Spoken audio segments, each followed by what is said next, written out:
Olá pessoal, tudo bem?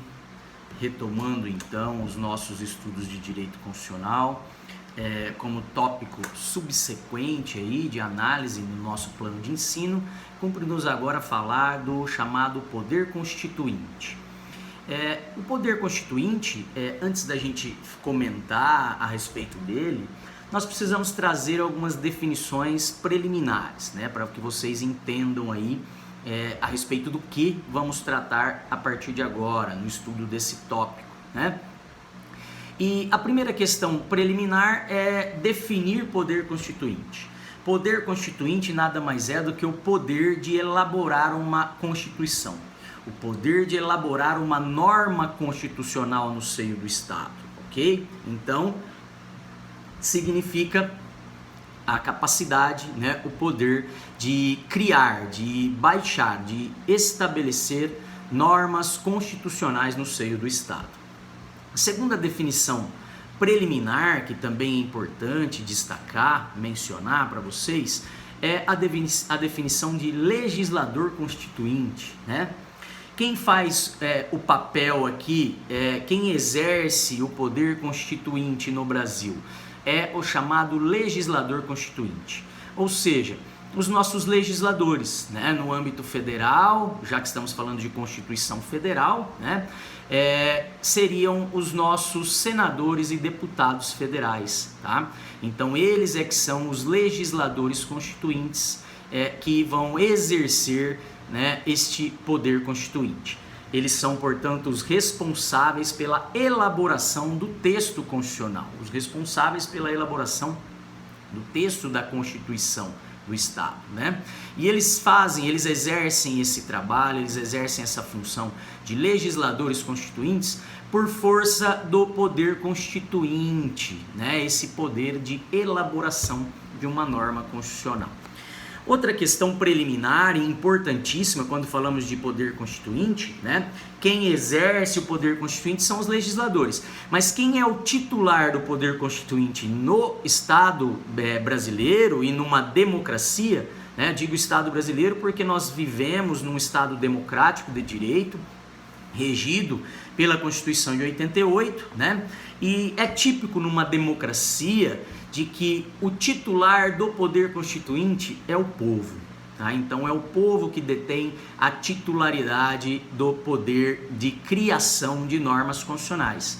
É claro, o povo, isso é o que a Constituição de 88 menciona no parágrafo 1º, no parágrafo único do artigo 1º, né, quando diz que todo poder emana do povo, mas ele o exerce, como nesse caso do poder constituinte, por meio de representantes eleitos, que exercem então a função de legisladores constituintes, tá? Então, o titular desse poder de criação de normas constitucionais, né, o chamado poder constituinte no Brasil, numa democracia, como é o caso do Estado brasileiro atual, é o povo. O povo é o titular, porém eles exercem esse poder por meio de representantes, né, que são os chamados legisladores constituintes, que são então representantes do povo, responsáveis pela criação das normas constitucionais no seio do Estado, ok?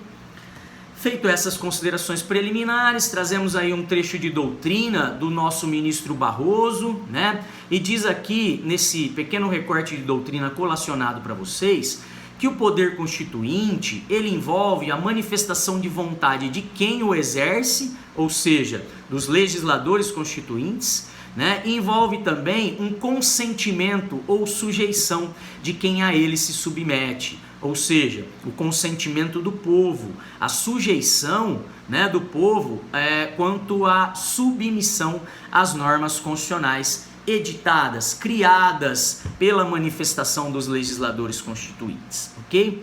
Diz ainda o autor que, nesse sentido, né, o poder constituinte consiste na capacidade de elaborar uma Constituição, bem como de determinar a sua observância, tá? Então, isso que faz parte dessa manifestação de poder do Estado. É o poder de criar a norma suprema, a norma constitucional no Estado, e o poder de determinar a sua observância, a sua obrigatoriedade no seio do Estado, ok? Então pode ser visto sob essas duas óticas, o chamado poder constituinte.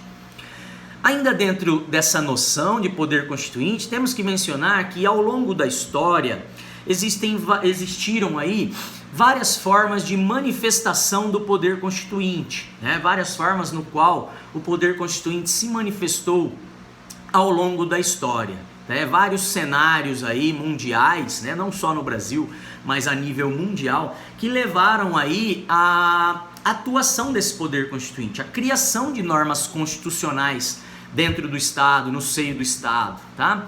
E a primeira forma de manifestação apontada pela doutrina, né? Nós vamos traçar aqui para vocês 4 formas de manifestação do poder constituinte dentro de cada cenário político que o Estado vivia, né? Em cada momento histórico. Então, o primeiro cenário político comentado pela doutrina, que leva a uma manifestação, né, do poder constituinte e a criação de uma constituição para o Estado, se dá por meio de uma revolução, tá? A revolução se estabelece quando um grupo revolucionário dá um golpe e toma o poder dentro do Estado, né? E ao tomar o poder dentro do Estado, ao estabelecer um novo governo dentro do Estado, esse novo governo revolucionário edita uma nova Constituição, tá?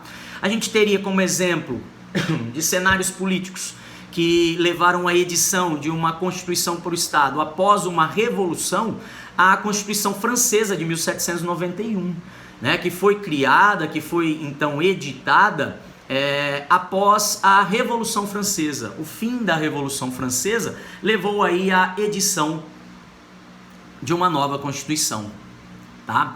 Isso se deu também com a Constituição Portuguesa de 1976, com as constituições brasileiras, como a de 1934, após a Revolução de 1930, né, com o término ali com a ocorrência da Revolução de 1930, né, foi então encomendada, foi então editada, né, uma nova Constituição. A Constituição de 34 que foi promulgada, ou seja, ela foi aprovada pelos legisladores constituintes. Tá? E isso se deu após a Revolução de 1930 ocorrida no Brasil. Tá? O mesmo se deu com a Constituição de 1946 e com a Constituição de 67, né? Também ali através de uma revolução, né? De 67, através de um golpe de Estado dado pelos militares, né? Que estabeleceram aqui um novo modelo de Estado, um modelo de Estado ditatorial. Tá? Então, após essa revolução, esse golpe de Estado dado pelos militares, né, assumindo o poder, assumindo o governo do Estado brasileiro, eles editaram uma nova Constituição, ok? Outra manifestação do poder constituinte, de acordo com os cenários aí políticos, né, encontrados mundo afora ao longo dos tempos, seria também a hipótese de derrota em guerra, tá? Quando há uma derrota do Estado numa guerra, né, normalmente se edita uma nova Constituição para esse Estado, né? Exemplo, a Constituição de Weimar de 1919, bem como a Lei Fundamental de Bonn de 1949, que são duas constituições, né, editadas na Alemanha após a derrota da Alemanha na Primeira e Segunda Guerra Mundial. Tá? Então esse cenário político de derrota na guerra levou à edição dessas duas constituições alemãs, a de 1919, após a derrota na Primeira Guerra Mundial, e a Lei Fundamental de Bonn, que também é uma constituição, né, porque organizou o Estado alemão como um todo, editada em 1949, após a derrota na Segunda Guerra Mundial. Outro exemplo, a Constituição do Japão também seguiu esse cenário, né? Foi após a derrota da guerra que foi editada a Constituição japonesa de 1947, ok? E a Constituição italiana, né, de 1948, que se deu também com a derrota da guerra do Estado italiano, que levou ali à queda do governo do Mussolini, tá? Então, mais um cenário político no qual foi editada aí uma nova Constituição para o Estado, ou seja, uma forma de manifestação do poder constituinte ao longo da história, ok? Uma terceira forma de manifestação desse poder constituinte, esse poder de criar, editar uma norma constitucional, né, seria a criação de um Estado novo, a criação de um novo Estado. O que vai ocorrer com a emancipação política desse Estado ou a libertação de uma colônia, né? De uma colônia do Estado, né? Que com essa libertação e emancipação passa a ser regida por uma Constituição própria, né? Então, após essa criação de um Estado novo, esse Estado precisa se constituir e se organizar por meio da sua própria Constituição. Isso se deu com a independência dos Estados americanos, né? Com a criação dos Estados Unidos da América, com a independência deles, com a emancipação deles do governo inglês, né? Que é quando ainda eram colônias inglesas, né? E a emancipação dos Estados Unidos da América levou à edição de uma Constituição própria, né? A Constituição Americana de 1787, né? Depois, pessoal, a Constituição Brasileira de 1824 também se deu em razão da emancipação do nosso Estado junto ao governo português, né? Criando aqui os Estados Unidos do Brasil, né? Criando ali, com a vinda da família real ao Brasil, então com grande ainda ligação à coroa portuguesa, mas o que houve aqui foi o estabelecimento, ou melhor, a constituição do Estado brasileiro, né? Através da sua libertação como colônia do governo português, tá? Então a Constituição Imperial, né? Que foi então, que nós passamos aquele período de governo, né? O primeiro com o Dom Pedro I, a vinda da família real, né? E depois com o governo do Dom Pedro II, né, pessoal? Até a proclamação da República, que aí já é uma nova Constituição e que se deu através de uma transição pacífica, né, de regimes, ok? Então a Constituição Brasileira de 1824, ela também foi criada, né, através de uma manifestação do poder constituinte que se deu nesse cenário de criação de um novo Estado, né, de emancipação e libertação política de uma colônia estatal, ok? Outro exemplo, pessoal, que a doutrina costuma apontar, a Constituição da Índia, bem como a Constituição do Paquistão, que foram também manifestações do poder constituinte em criar uma norma constitucional, ou melhor, criar a Constituição desses estados a partir das suas respectivas emancipações políticas, ok? Constituição indiana de 1950, Constituição do Paquistão de 1956. Outro cenário que poderia ser apontado, ou melhor, que é apontado pela doutrina como uma forma de manifestação do poder constituinte, é a transição política pacífica, tá?